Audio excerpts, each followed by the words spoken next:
alatra von'olona nininana tsinahy fanakorontanana eny anivon'ny fiarahamonina ary fanolanana ampahany amin'ny eloko vitany ankizy tsy ampitaona voafonja ireo.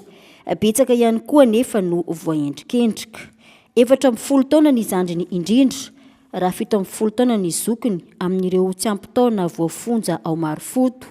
Miisa 7 izy ireo ka ny iray amin'ireo no ankizy vavy 40 taona. Arakaraka ny fampangana azy ireo ny faharetan'ny fijanonana ao amin'ny fonja maharitra 3 ka hatramin'ny 9 bolana.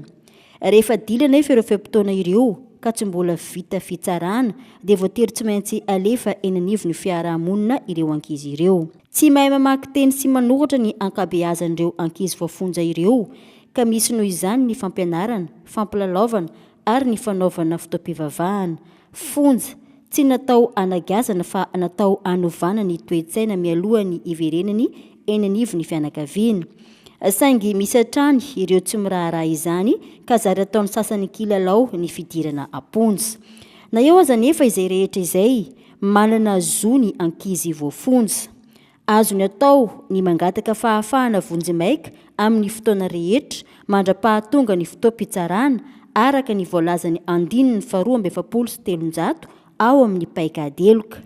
Raha toa ka eloka be vava no hiampangana dia manana zo feno ny angataka mpisolo vava hiaro azy. Raha efa voatsara kosa ao anatin'ny 10 andro dia afaka manao appel na didy fampiakarana araka ny 770 ao amin'ny paikady eloka.